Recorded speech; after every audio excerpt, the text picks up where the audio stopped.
Okay, getting started for Tuesday evening. Apologies for the delay getting on to the internet for tonight, but we did have a bit of a connection issue with some minor sublying issues there. I'm Chief Meteorologist Austin Onick. Thanks for joining us for Weather Overtime for Tuesday evening. Again, little, if anything, in the way of a problem for tonight. Dry and looking very much on the mild side for this evening, but it's going to be cooler and it is going to be seeing the better possibility of some more showers coming our direction. We'll have more on that coming up here in just a little bit. We'll also take a look into the 7-day forecast and see more about what's going on down the line at this time. From the CHI Memorial Stadium camera, traffic moving along pretty nicely all the way back toward the 2475 junction tonight, and dry roadways, not seeing a problem at this location, and shouldn't be seeing too much of a travel problem until Wednesday or so. Looking back toward Tennessee 153 at 64 at Lee Point, also seeing again some very dry conditions there. And around the downtown area, great weather for the baseball game tonight. We'll take a look and see what's going on with the Lookouts game tomorrow coming up in just a little bit, so stay tuned for more on that. Downtown, this is National Libraries Week, so a great place to celebrate what's going on with reading and fighting censorship. A good place to go check out a next good read out there, and a lot of other stuff you can get at the library too. So support your local library during National Library Week, or again, just support your local library whenever you possibly can. Still on the dry side, bit on the cool side as well for tonight. Temperatures back into the lower 60s and winds out of the northeast as we expected them to be throughout the evening. We did not see too much in the way of rainfall today, to say the least. We did manage to make our way into a rather cool situation, because at this time of the year, again, we should be back into the mid 70s for highs. We were not. We were just below that in the 60s, so we should be warming up as we get into springtime. We were not close to our record high. Matter of fact, about almost 20 degrees below a record high temperature. That's not a problem either. Chilly this morning and nowhere near our record low that hasn't been broken since 1910. That's been a day or two there.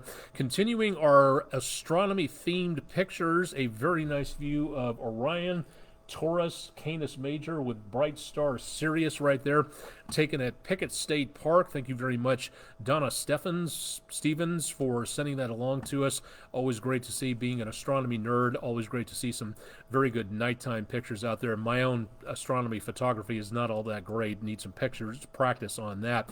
Got pictures, astronomical related or otherwise, send them along to us. Drop them on our social media pages. Give us at least what you were looking at and where you were as a location. You don't have to use your name if you don't want to. Email it to us at pictures@wdef.com. And we also post all of these to our social media accounts every single day that we get them, Monday through Friday. So if you'd like to see yours on our social media pages and on air, let us know. Go ahead and send us a picture, and we'll be glad to have more information on that for you as we go along. We're kind of seeing speckles of rainfall taking place just into the southern parts of the News 12 viewing area. We're not looking at much just south of Chattanooga. We are picking up a few light sprinkles taking place.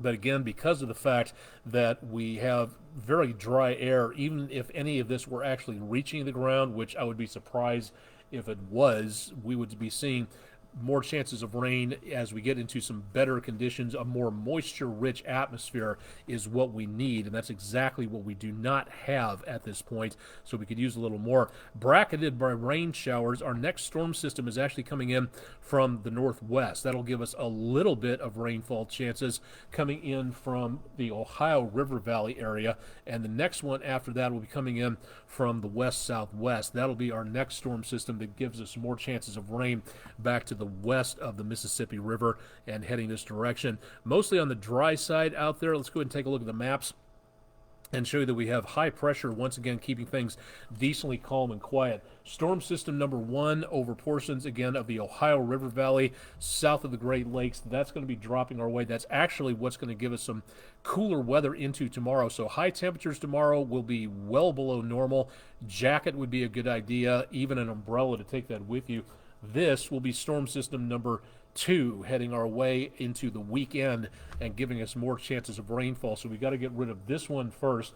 This one could have a little bit more of a potential bit of oomph to it as it gets a little closer to us, as we see the potential for more showers and thunderstorms taking place. Going into the next 72 hours, again, tomorrow morning, I would not be surprised to see some rainfall out there and partly to mostly cloudy skies. The best chance of rainfall will be coming on through as we go toward dismissal time for the kids. Pre-rush hour tomorrow, more chances of showers, maybe a thunderstorm in there, and then overnight into Thursday morning, that's where we really start to see the potential of rain showers with that warm front lifting up across the area, briefly getting our temperatures back to where they should be. Those chances of rain will continue and increase right on in through about rush hour and dinner time on Thursday. Again, severe weather doesn't appear to be a major issue, but good news to know for now, but we will be checking that out, so keep it tuned to News 12. That chance of showers and thunderstorms will continue overnight through about midnight and then up until about Friday morning. Then we see a bit of a gap coming through with less chances of rainfall for Friday afternoon, but still some potential rainfall out there going into around the next 72 hours or so.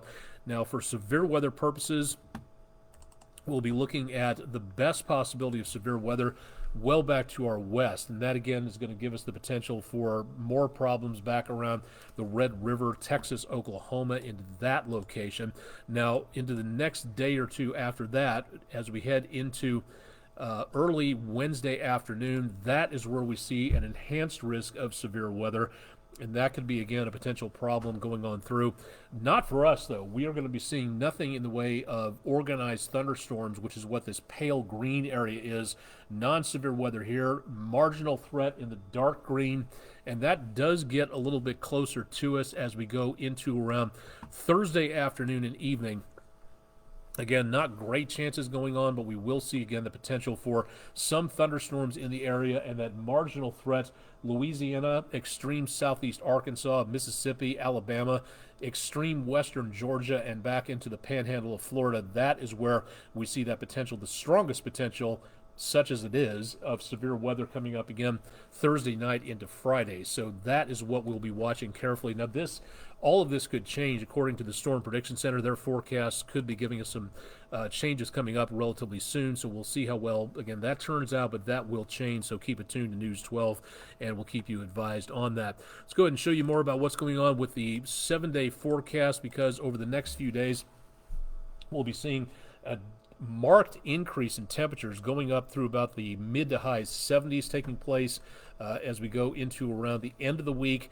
That'll also increase our chances of showers and thunderstorms coming up, and then getting toward the weekend itself. We're hoping that the weekend won't have a complete and total washout status with rain chances all over the place.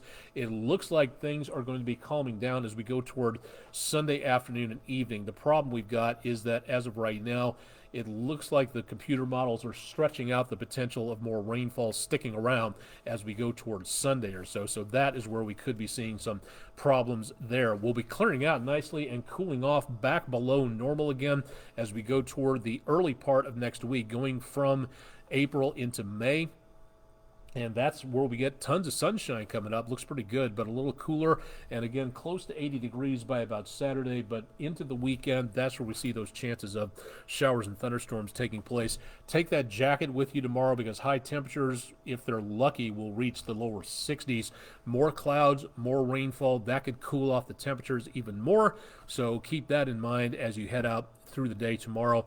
Wouldn't be a bad idea to keep, again, that jacket and the umbrella handy just to be on the safe side. We've got, again, little of anything taking place for right now. That storm system out to the west of us doing a very good job of dropping a ton of snowfall. And looking back toward Copper Mountain, lots of inches of snowfall taking place here, so getting a decent amount of snowfall making its way on through the area back into the Rockies. We've had several areas picking up, again, a decent amount of that out there. Cripple Creek was snow-covered, but just rainfall as the warmer air helps to kind of melt the snow on its way down, so picking up at least a little bit more in the way of rainfall out there. For us, it continues to be very much on the dry side and should remain that way into tonight, but we'll be seeing that potential of rainfall slowing things down. Don't forget about time saver traffic in the morning on the morning show starting at 5 a.m. And of course, we'll have the update with Chip Chapman coming up bright and early. That's at 5 a.m. on Wednesday morning, so stay tuned for more information on that. Love to have you along for that to get you on your way with some good information before you head out the door. So for right now, looking decently quiet. No major problems with the weather, no severe weather taking place, so that should again be the most of what we see for right now is just rain, maybe a few thunderstorms, and that's really going to be about it. So the main thing we're seeing again for right now is just the fairly quiet conditions, hoping it stays that way, but at this time of the year, we're still in that the prime severe weather season is right now from roughly late January through about late April. So now's the time to make certain we're paying attention to what's going on with anything involving severe weather for this area of the country. So keep it tuned for more on that. Email me if you got anything you want to say, want to see more or less of something on these weather overtimes. Give us a shout. My email address is aonic@wdef.com. You can reach us all through our website, wdef.com. And, of course, we'll give you updates on our social media pages as well.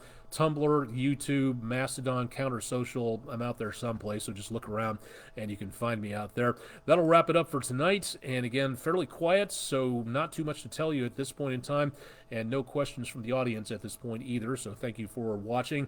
Chip will have the forecast again, 5 a.m. starting Wednesday morning, and I'll be back with you tomorrow afternoon, so stay tuned for more there. Live and direct from downtown Chattanooga, Tennessee, I'm Chief Meteorologist Austin Onick. You've been watching Weather Overtime, our exclusive video weather blog. Stay tuned for much more coming up with News 12 on air and online. Thanks for joining us tonight.